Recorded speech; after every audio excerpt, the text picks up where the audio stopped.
දවල් කෑම 350යි කටට රසට කණ්ඩ එන්න. හෝ මේ නිෂුවෙන් ධනුෂ්. මතකුණානේ. අද බලමු අපි දවල්ට කන්න මොනවද තියෙන්නේ කියලා.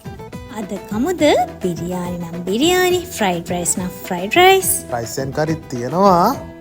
දවල්ට උනත් පරාට කන්න ඕනි අයට පරාටා, බිත්තර රොටි, ෂෝටිස්, නූඩල්ස්.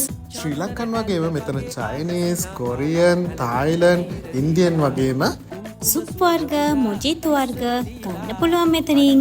කපල් විතරක් නෙමෙයි ෆැමිලි එකේ හැමෝමත් එක්ක ඇවිල්ලා මෙතනින් ඩයිනින් කරන්න පුළුවන්. දැන් තියෙන රස්නෙත් එක්කලා මේ වගේ AC රූම් එකක ඉඳගෙන ෆිල්ම් එකකුත් බලාගෙන ෆ්‍රී වයිෆයිත් එන්ජොයි කරගෙන නිදහසේ ඔයාලගේ ලන්ච් එක ඩිනර් එක ගන්න පුළුවන්.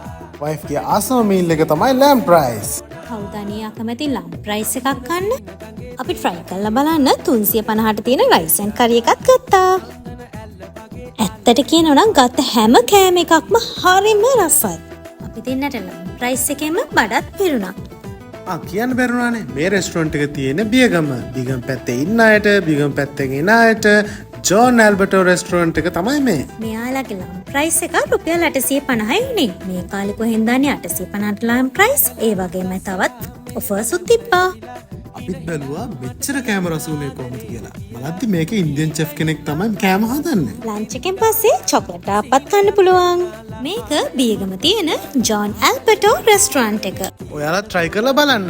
අපි නිෂුවෙන් ධනුෂ්. ඊළඟ නම් බයි.